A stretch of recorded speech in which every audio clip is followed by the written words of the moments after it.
बड़ी खबर उत्तराखंड से। चमोली में बारिश का अलर्ट जारी हुआ है। 11 से लेकर 14 अगस्त तक चमोली में भारी बारिश की संभावना है।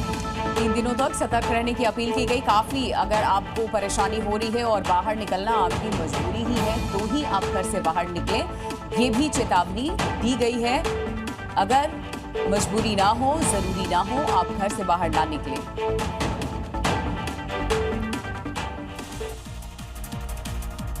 उत्तराखंड के धराली में रेस्क्यू ऑपरेशन जारी है। सेना और एनडीआरएफ की टीम मलबे में जिंदगियों की तलाश कर रही है। लेकिन 5 अगस्त को जो तबाही आई, उस तबाही के रूट की तस्वीरें बेहद डराने वाली हैं।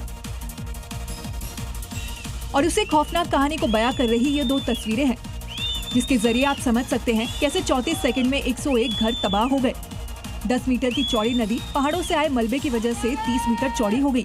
पहली तस्वीर में आप धराली में 5 अगस्त को आई तबाही देख सकते हैं, तो वहीं दूसरी तस्वीर में तबाही का वही रास्ता जिससे खीरगंगा नदी अपने साथ मौत लेकर बह रही थी। तबाही के रूट की ये ड्रोन तस्वीरें देखिए। इसी रास्ते से मलबे का अंबार धराली गांव में पहुंचा, जिससे हर तरफ चीख पुकार मच गई। वो मंजर कितना भयानक था जब हर तरफ भगदड़ मची थी और हर कोई अपनी जान बचाने की कोशिश कर रहा था। धराली के साथ ही बादल फटने की घटना में हर्षिल में भी भयानक तबाही आई। प्रलय के इस मंजर के पीछे छूटने के बाद अब सांसों को तलाशने का काम भी जारी है, जिसमें तकनीक का भी सहारा लिया जा रहा है। सेना के स्पेशल फोर्स के जवान हर्षिल में लापता सेना के जवानों को ढूंढने के लिए दिन रात ऑपरेशन चला रहे हैं, जिसमें ग्राउंड पेनिट्रेटिंग रडार यानी जीपीआर समेत कई तकनीकों का सहारा लिया जा रहा है। इन मशीनों के जरिए मलबों में दबी हलचल को तलाशा जा रहा है।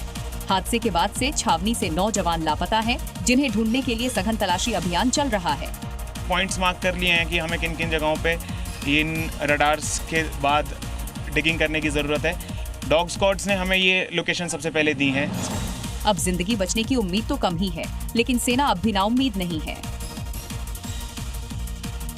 अलीगढ़ मुस्लिम यूनिवर्सिटी से जुड़ी खबर है, जहां एएमयू छात्रों के समर्थन में असदुद्दीन ओवैसी आ चुके हैं। यूनिवर्सिटी में फी बढ़ाने का विरोध कर रहे हैं छात्र। 35 से 40% तक फीस बढ़ाना सही नहीं है, ये बात एआईएमआईएम चीफ असदुद्दीन ओवैसी ने कही। वो कह रहे हैं कि फीस बढ़ाना गरीब छात्रों से नाइंसाफी है। छात्रों पर कार्रवाई का असदुद्दीन ओवैसी ने विरोध किया है।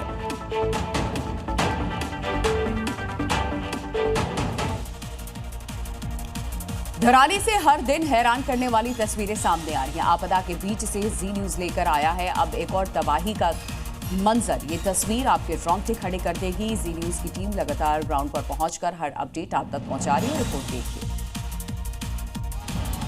धराली इस आपदा में किस कदर तबाह हो चुका है, उसकी एक बड़ी तस्वीर बना था ये घर, जो कि अकेला पूरे गांव के बीच बचा नजर आ रहा था, जिसकी कुछ मंजिलें मलबे में समा चुकी थीं। धराली का ये पूरा रास्ता अब दलदल बन चुका है। जो जगह देखने में अब समतल लग रही है, दरअसल उसके नीचे पूरा गीला मलबा है। धराली में न सिर्फ कई होटल और घर बह गए, वहीं प्राचीन कल्प केदार मंदिर भी अब मलबे के बीच समा गया है। प्रशासन के मुताबिक जो मलबा इस वक्त है वो करीब 24 से 25 फीट है, जिसे हटाने में अब भी वक्त लगेगा। धराली की धरती पर तबाही के बीच जिंदगियां बेबस हैं। लोग अपनों की तलाश में भटक रहे हैं, वहीं कुछ लोगों को अब भी किसी करिश्मे की उम्मीद है।